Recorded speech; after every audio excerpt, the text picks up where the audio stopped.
Sir, আপনাকে আমি timer দিচ্ছি না। আমার প্রশ্ন হচ্ছে, আইপিএস আইএস অফিসারদের বদল করে নিরপেক্ষ ভোট কি সম্ভব? এটা কি প্রুভেন স্ট্র্যাটেজি? মানে আইএস আইপিএস অফিসারদের বদল হলো, তাদের বিরুদ্ধে নানা অভিযোগ ছিল, সেই অভিযোগগুলো আমি একটু পরে শোনাবো, কিন্তু এগুলো সত্যি কাজে দেয় নিরপেক্ষ ভোট করাতে? বলুন স্যার, আপনার এত বছরের অভিজ্ঞতা, একজন লেজেন্ডারি অফিসার, আপনি বলুন স্যার। দেখুন, যাদের বদলি করা হয়েছে, সর্বোচ্চ পদ চিফ সেক্রেটারি, তাকে বদলি করা হয়েছে। অনেক কারণ থাকতে পারে, কিন্তু আপনারা চ্যানেলে যেটা দেখিয়েছেন যে তার বিরুদ্ধে বিরোধী দলের নেতা বলছেন যে তিনি ডিস্ট্রিক্ট ম্যাজিস্ট্রেটদের ফোন করে বলছেন যে নির্বাচন কমিশনের কথা শোনার দরকার নেই, ওরা কিচ্ছু করতে পারবে না, অতএব রাজ্যের শাসক দলের লোকেরা যা বলছে আপনারা সেইভাবে কাজ করুন। আমি যদি ঠিক শুনে থাকি, ঠিক বলেছেন। এইটা যদি সত্যি হয় তাহলে তাকে চেয়ারে রেখে কি নিরপেক্ষ ভোট করানো সম্ভব? কোনোদিন সম্ভব না। অতএব যে চেঞ্জ করানো দরকার ছিল, এখন পরবর্তী প্রশ্ন হচ্ছে যে চেঞ্জ করে যাকে নিয়ে আসলেন তিনি এই রকম করবেন না, সেটা আপনারা নিশ্চিত? আর তারপরে দ্বিতীয় প্রশ্ন হচ্ছে যে তিনি এরকম করলেন না, তিনি সঠিকভাবে ভোটটা করাতে চাইছেন, কিন্তু তিনি সেটা করানোর ক্ষমতা রাখেন কি? কারণ আমাদের এ রাজ্যে ভোট অন্য রাজ্যের মতো হয় না, বা আমাদের এখানের প্রশাসন অন্য রাজ্যের মতো কাজ করে না। এখানে যেমন রাজ্য স্তরে পুলিশ মন্ত্রী বা চিফ মিনিস্টার তার কাছ থেকে যেমন অর্ডার নেয় ডিজিরা বা সিপিরা, তেমনি জেলা স্তরে জেলা নেতাদের কাছ থেকে এসপিরা অর্ডার নেয়। থানা স্তরে থানা লিডারদের কাছ থেকে থানার লোকেরা অর্ডার নেয়, লোকাল লিডার। হ্যাঁ। এবং বুথে আমার যে অভিজ্ঞতা এখানকার ভোটের দিনে গুন্ডা বদমাশরা বিরোধী প্রার্থীদের ভোট দেবে এরকম প্রার্থীদের দরজায় বোমা নিয়ে গুলি নিয়ে দাঁড়িয়ে যায়, তাদেরকে বের হতেই দেয় না, বুথে আসতেই দেয় না, লুকিয়ে চুরিয়ে তাদের পাহারা ভেঙে কেউ এসে যদি লাইনে দাঁড়ালো তাদের ওপর লাইনে বোমা মারা হয়, গুলি মারা হয়। পুলিশের উপস্থিতিতে পুলিশ কোনো ব্যবস্থা নেয় না। এর পরেও যারা বুথের ভিতরে ঢোকে, ভেতরে গুন্ডা বাহিনী থাকে, হাতে কালি লাগানোর সঙ্গে সঙ্গে তাদের ভোটটা গুন্ডারা দিয়ে নেয়। তারা যাকে ভোট দিতে, নিরপেক্ষ ভোট হবে কি করে স্যার? আমি তো সেইটা বলছি যে ইলেকশন কমিশনের যারা এটা করছেন এই পর্যায়ে তারা কি কাজ করেছেন যে বুথ লেভেলে ভোটাররা যাকে ভোট দিতে চাইছেন তাকে ভোট দিতে পারবেন?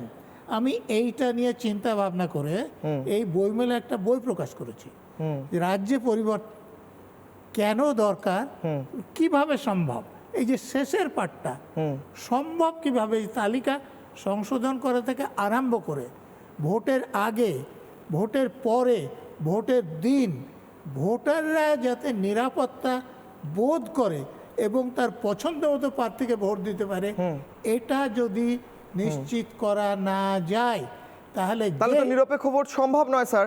শুধুমাত্র টপ লেভেলে যিনি বসে আছেন তাকে পরিবর্তন করে নিচের লেভেলে আপনি বলছেন থানার অফিসাররাও যদি রাজনৈতিক নেতাদের কথা শোনে তাহলে কি লাভ হবে? কিছু লাভ হবে না বলছি না। ঠিক, আচ্ছা মণিশঙ্কর দা প্রশ্ন করছে, তারপরে আমি ডিবেটের পরের অংশে যাব। বলবো আপনি নিরপেক্ষভাবে বলবেন। এক হচ্ছে এই যে বললেন যে চিফ সেক্রেটারি বা কে ডাইরেক্ট ফোন করে বলছে ডিএমকে ইলেকশন কমিশনের কথা শুনবেন না। আচ্ছা ঠিক আছে, বলেছে, আমি জানি না বলেছে কিনা। আচ্ছা আপনি এটা বললেন না তো যে ইলেকশন কমিশন তার কি জন্য কি স্টেপ নেওয়া উচিত ছিল, কেন স্টেপস নেয়নি? এক, সরিয়ে দিয়েছে। রিগিং কথাটা আমরা শুনেছি সিপিএম এর আমল থেকে বামফ্রন্ট সরিয়ে দিয়েছে। রিগিং করে যদি একটা সরকার না যায় তাহলে বামফ্রন্ট সরকার কোনোদিন যেত না এখান থেকে।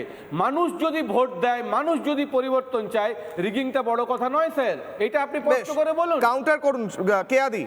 আমি আচ্ছা উনি উত্তর দিতে আছেন, হ্যাঁ বলুন। হ্যাঁ, তারপর আমি পরের অংশে।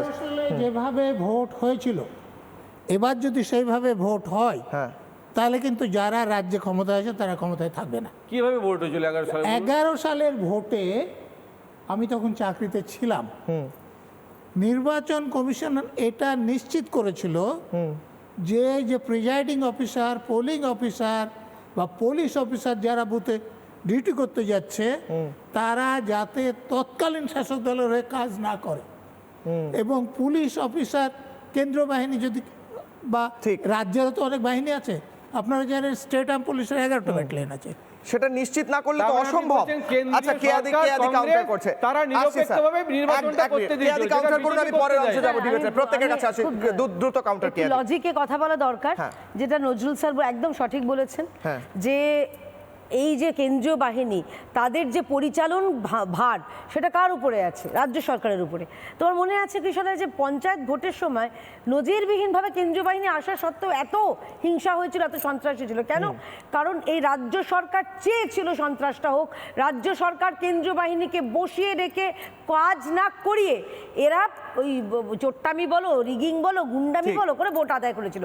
তো এইবারের ক্ষেত্রে আমরা কেন্দ্রীয় বাহিনীকে বা নির্বাচন কমিশনের কাছে আমরা এটা নিয়ে আমরা ইতিমধ্যেই দরবার করেছি, বেশ। ইতিমধ্যেই আমাদের বলা হয়েছে। এবং এবারে আমি একটা নির্বাচন বক্তব্য কমিশন শোনাবো, স্যার, আমি আসি, একটা হ্যাঁ। পয়েন্ট বলেছে যে ওই যেটা নজরুল স্যার বললেন যে এই কেন্দ্রীয় বাহিনী তারা কাজ করবে স্বাধীনভাবে।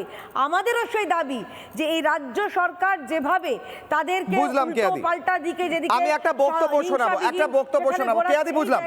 নানা ধরনের কন্টেন্ট দেখার জন্য লাইক করুন, শেয়ার করুন আমাদের ফেসবুক পেজ, সাবস্ক্রাইব করুন আমাদের ইউটিউব চ্যানেল, পাশাপাশি অন্যান্য ব্রেকিং নিউজের জন্য অবশ্যই চোখ রাখুন রিপাবলিক বাংলায়।